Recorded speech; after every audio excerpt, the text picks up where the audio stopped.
آج کی تاریخ کے اندر بھی لوگ یزید کی حمایت کا دم بھرتے ہیں۔ یزید استعارہ ہے ظلم و جبر کا، جور و زیادتی کا۔ کس طرح کوئی یزید کے ساتھ کھڑا ہو سکتا ہے؟ جس کے ساتھ کوئی کھڑا ہو اس کو کچھ تو اس کے اندر نظر آنا چاہیے۔ اور پھر مجھے بتائیے کہ ایک طرف امام حسین ہوں، ایک طرف یزید کھڑا ہے جس پہ پوری تاریخ کی گواہیاں ہیں کہ وہ شرابی تھا، وہ بندروں کے ساتھ کھیلتا تھا، اس کی پرورش ایک عیسائی قبیلے میں ہوئی، اس کی ماں کو طلاق دے دی تھی حضرت امیر معاویہ رضی اللہ تعالیٰ عنہ نے، اور جا کے ایک قبائلی علاقے میں اپنی ماں میسون کے ساتھ اپنے نانا بہدل کی تربیت کے اندر اس نے شب و روز گزارے ہیں اور پروان چڑھا ہے۔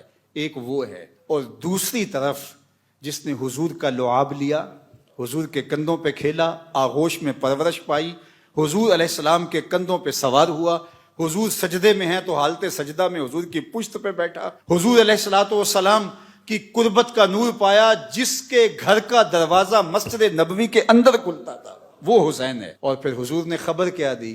حسن اور حسین جنتی جوانوں کے سردار ہیں، سیدہ شباب اہل الجنہ۔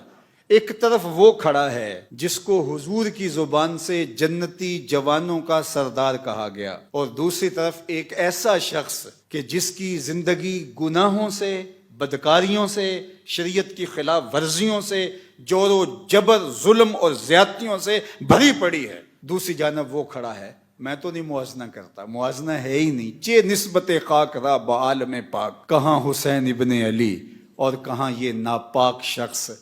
اب اگر کوئی یزید کے لیے نرم گوشہ رکھتا ہے تو 100 بار رکھے۔ کند ہم جنس با ہم جنس پرواز، کبوتر با کبوتر باز با باز۔ اب اس کا میلان اگر یزید کی طرف ہے تو ظاہر ہے گندگی کا کیڑا کدھر جائے گا؟ گندگی کا کیڑا پھولوں کی طرف تو نہیں آ سکتا، اس لیے جس کی جو جنس ہوگی اس کو وہی قرار ملے گا۔ میں کہتا ہوں تمہیں یزید مبارک، ہمیں حسین ابن علی مبارک۔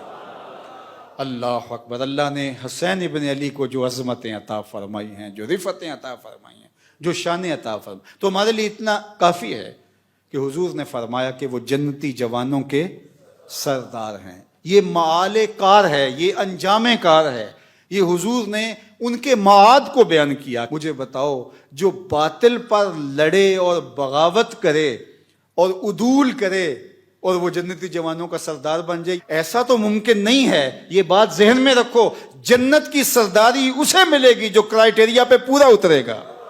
یہ رب کا نظام ہے۔ جو جنتیوں کا سردار ہے اس کے سجدے دیکھو، اس کا رکوع دیکھو، اس کا قیام دیکھو، اس کی عبادتیں دیکھو۔ کسی نے کہا کہ حسین ابن علی نے شہزادوں کی طرح زندگی گزاری اور کربلا میں آ کے شہید ہو گئے۔ او میاں، تم بھول گئے ہو 26 ہجری میں کون تھا جس نے طرابلس کی جنگ لڑی تھی؟ 30 ہجری میں جنگ جرجان کے لیے کون گیا تھا؟ کون تھا جو میمنہ اور میسرہ پہ اپنے بھائی کے ساتھ کھڑا ہوتا رہا؟ تاریخ سے تم نے کبھی پردہ اٹھا کے دیکھا ہی نہیں۔ یہ حسین صرف مسلح پہ بیٹھا نظر نہیں آئے گا، یہ کئی جنگوں کے اندر کھڑا نظر آئے گا۔ حسین ابن علی نے جنگیں بھی لڑی ہیں اور سجدے بھی کیے ہیں، اور جو سجدہ حسین نے کیا آج تک کوئی کر ہی نہیں سکا ہے۔ اللہ اکبر۔ حسین ابن علی نے سجدہ کیا ہے اور حالت سجدہ میں ان کا سر دست قاتل نے کاٹا ہے۔ ہمارے لیے باعث فخر ہے کہ ہم حسین ابن علی کے ماننے والے ہیں، اور قیامت کے دن حسین ابن علی کے جھنڈے کے سائے تلے ہوں گے۔ یہ ہمارا اعزاز ہے، یہ ہمارا فخر ہے۔ اہل بیت کا پیار کتابوں سے نہیں ملتا۔ دین مجو اندر کتب اے بے خبر، علم و حکمت از کتب دین از نظر۔ تو یہ بات سن لو، پلے باندھ لو، اہل بیت رسول کا پیار یہ تمہاری تحقیق کا نتیجہ نہیں ہو سکتا، یہ کتابوں کی کتابیں پڑھ جانے کے نتیجے میں نہیں ہو سکتا۔ اہل بیت کا پیار پاکیزہ ماؤں کی گودوں سے ملتا ہے، تو ہمیں ماؤں کی گود سے حسین ابن علی کا پیار ملا ہے۔ اور اقبال نے کہا تھا، نام تو از پدر آموختم، حضور آپ کا نام میں نے اپنے باپ سے سیکھا تھا۔ یہ کتابوں سے نہیں ملتا، یہ باپ کی آغوش سے ملتا ہے، یہ ماں کی گود سے ملتا ہے۔ اللہ تعالیٰ اہل بیت رسول کی محبت ہمارے رگ و ریشہ میں محو نفوذ کر دے۔ اور یہ بات ذہن میں رکھیے کہ اہل بیت کی محبت اصحاب رسول کے ساتھ کسی عداوت کا سبب نہیں بنتی، اور یہ بھی ذہن میں رکھیے کہ اصحاب کی محبت اہل بیت کے ساتھ دشمنی اور بغاوت کا ذریعہ نہیں بنتی۔ اہل بیت نبوت بھی ہماری آنکھوں کے تارے ہیں، اور اصحاب پیمبر بھی ہمارے دلوں کا قرار اور سکون ہے۔ اور صحابہ کے لیے اہل بیت کی محبت دیکھیے، اور اہل بیت کے لیے صحابہ کی محبت دیکھیے۔ صحابہ اگر اہل بیت کو حضور کے کندھوں پہ دیکھتے ہیں تو حضرت عمر کیا بول رہے ہیں؟ واہ واہ کیسی سواری میسر آئی حسنین کو۔ تو حضور مسکرا کے کہتے ہیں عمر سواری دیکھتے ہو، سوار بھی تو دیکھو۔ اللہ اکبر۔ اور ادھر حضرت امام باقر سے پوچھا جاتا ہے سیدنا صدیق اکبر اور حضرت سیدنا عمر کے بارے میں، تو وہ بولتے ہما امامان عادلان کانا علی الحق و ماتا علی الحق۔ وہ امام تھے، حق پہ قائم رہے، ان کا انتقال بھی حق پہ ہی ہوا ہے۔ تم نے کہاں سے دین لیا ہے؟ اقبال بولا تو کہ نشناسی خفیرہ از جلی ہوشیار باش، اے گرفتار ابو بکر و علی ہوشیار باش۔